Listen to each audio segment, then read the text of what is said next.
Excellence, Madame la Première ministre, Madame Tomega Dogbe, Monsieur le Président de la Commission de la CEDEAO, donc Monsieur le Commissaire de la CEDEAO, Monsieur Sadiko Doka, Président de la BIDC, Docteur George Agekoum Donkor, Excellence, chers dignitaires, Mesdames et Messieurs, bonjour, Namasté. Alors, c'est un privilège pour moi de me joindre à vous ce matin lors de ce forum de remerciement de la CEDEAO. Et permettez-moi tout d'abord de vous donner en fait une vue d'ensemble de la philosophie indienne et de partager également avec vous le nombre de projets que nous avons donc menés à travers le monde et plus particulièrement en Afrique.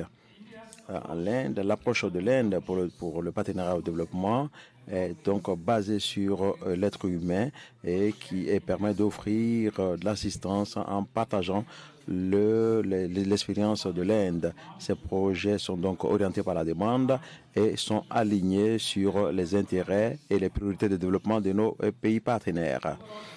Ces efforts tangibles visent l'aspiration de ces pays membres et également met en exergue ces actifs-là pour donc en assurer la durabilité. Notre approche a été résumée par le Premier ministre de l'Inde lors de son adresse au Parlement de l'Ouganda en juillet 2018.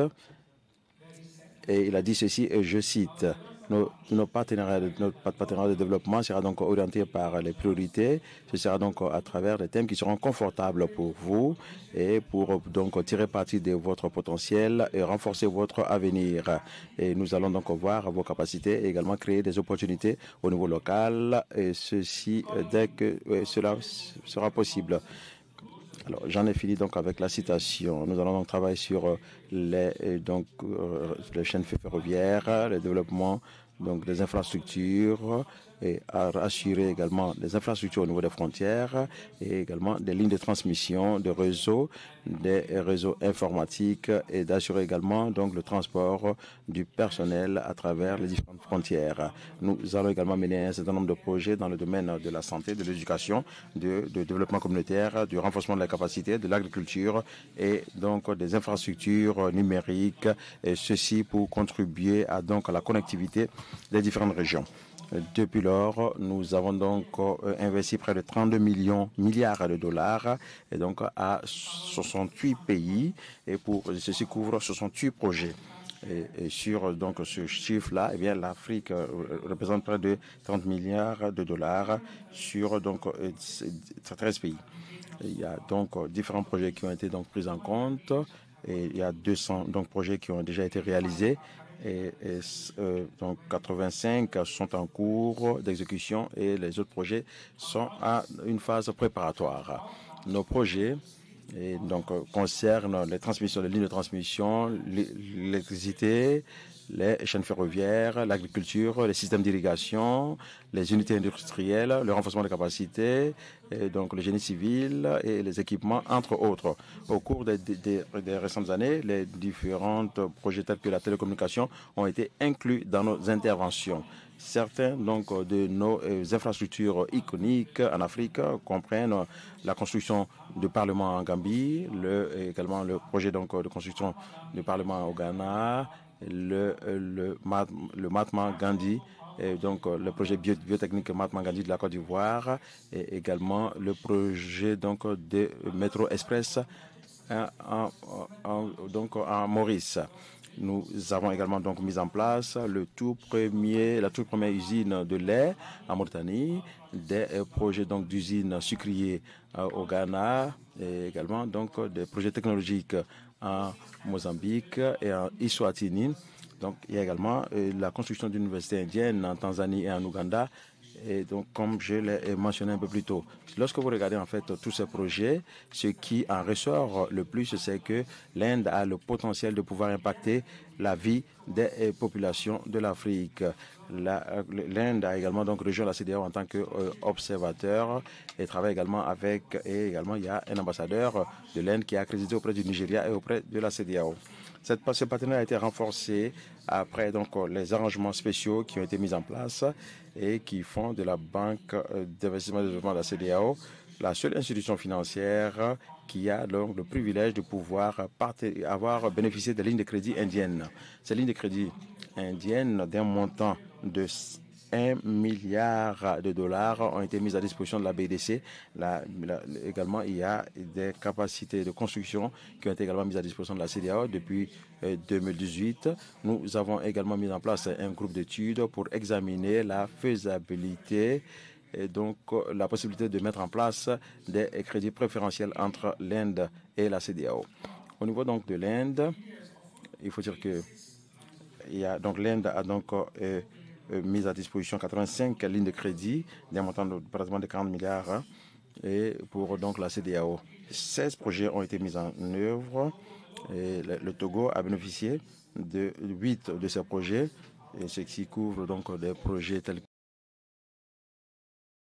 et en plus de ces lignes de crédit, l'Inde a soutenu des projets dans un certain nombre de pays pour un montant de 4 milliards de dollars. Concernant donc le renforcement des capacités, il faut dire que ceci fait partie des composantes clés de l'intervention de l'Inde en Afrique. La coopération indienne comprend également les projets informatiques et fait partie donc des plus vieux mécanismes de renforcement des capacités à l'international, avec un accent particulier pour venir en aide à nos différents partenaires, notamment l'Afrique. Depuis lors, nous avons mis à disposition des formations dans près de 225 officiels dans différents pays pour près de 425 formations et avec auprès donc de plus d'une centaine d'institutions dans les différents secteurs. Et sur ces différents troncs, il y a donc pratiquement 35 000 personnes qui ont bénéficié de formations en informatique et qui est également, il faut dire que les fonctionnaires africains ont bénéficié de ce type de formation en informatique au cours de la dernière décennie. Il faut dire également qu'il y a des bourses d'études qui sont mises à disposition des étudiants africains au cours donc des 5 dernières années dans le cadre du scholarship, donc de la bourse d'études ICC, et ceci donc pour les universités indiennes. Il faut dire également qu'il y a beaucoup de formations qui ont été faites pour renforcer les compétences des étudiants en matière d'informatique. Un total de 23 centres d'excellence d'informatique dans les pays partenaires ont été opérationnels depuis 2014. Sur ce, il y a 10 centres d'excellence qui se trouvent en Afrique et qui ont également formé près de 185 étudiants dans les domaines informatiques. Il faut dire également que concernant le commerce, il y a des capacités entrepreneuriales qui sont mises à disposition également de différentes parties prenantes. Il y a 8 centres de formation qui ont été mis en place en Afrique, dont 10 000 personnes ont bénéficié d'accréditation à travers ces centres.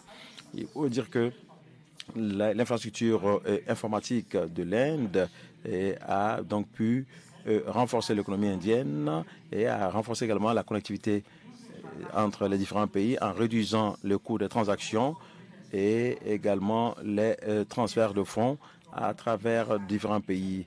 L'Inde fait beaucoup d'efforts pour donc renforcer son architecture financière. Il y a également donc des protocoles d'entente qui sont signés pour pouvoir faciliter dans le domaine du paiement unifié, de l'authentification et également des plateformes de e-commerce. Il faut dire également qu'il y a une contribution de près de 2 millions de dollars qui ont été mises à disposition de la facilité et donc d'infrastructures et d'informatique de l'Afrique, et ceci pour pouvoir renforcer les solutions numériques et renforcer l'inclusion financière en Afrique.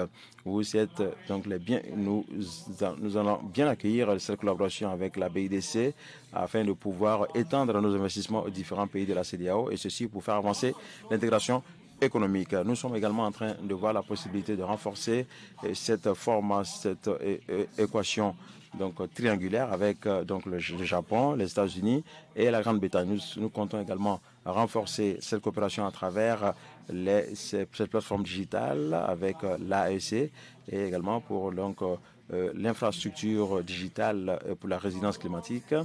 Et ce que nous pensons de cette approche, c'est qu'elle va donc permettre d'avoir une synergie d'action, également de mise en commun des ressources. Chers amis, chers donc Excellences, Mesdames et Messieurs, nous allons donc, malgré donc la crise géopolitique que nous avons en Ukraine et à Gaza, il faut dire que donc les chaînes d'approvisionnement ne se sont pas arrêtées pour autant, notamment dans le domaine agricole. Il faut dire également que les pays en voie de développement devraient normalement supporter le poids de la résilience climatique. Et il faut également faire face aux désastres climatiques qui malheureusement donc entraînent beaucoup de millions de populations dans la pauvreté. L'Inde pense qu'il faut donc avoir une participation beaucoup plus globale afin de pouvoir trouver des solutions aux questions mondiales. Nous allons donc en 2023, nous avons pris part à un sommet mondial sur le climat où nous avons donc également discuté des priorités des pays en voie de développement et ceci a été également inclus dans le programme du G20. Au niveau donc de l'Afrique, de l'Union africaine, eh bien l'Union africaine fait partie de ce groupe-là et ceci va donc nous permettre de renforcer nos interventions sur ces différentes questions. L'Inde a également joindre les autres pays du Global Salt afin de pouvoir renforcer l'architecture internationale financière et également de mettre en place une action coordonnée pour donc ces questions financières. Il faut dire également que les institutions financières, y compris le Conseil de sécurité de l'ONU, le FMI et la Banque mondiale, devraient normalement mettre en œuvre des réformes afin de pouvoir inclure les pays du Global Salt. Les différents pays doivent également mettre en place les différents mécanismes pour la résilience climatique et sans toutefois donc exacerber le niveau actuel d'endettement. L'Inde considère l'Afrique comme étant un partenaire de développement et comme un initiateur clé de ces questions et nous comptons saisir cette opportunité et également donc de partager ces différents défis qui nous sont communs. Nous pouvons donc compter sur le peuple africain et également prendre en compte les aspirations de ce peuple africain-là et bien évidemment ne pas donc laisser donc sur le côté les personnes vulnérables. C'est très important que nous puissions donc saisir cette opportunité pour nous exprimer sur les différentes questions. Je vous remercie pour cette opportunité. Les délibérations lors de cet événement sont donc opportunes et nous donnent également une possibilité de pouvoir donc aller de l'avant et je souhaite le meilleur pour tous les participants.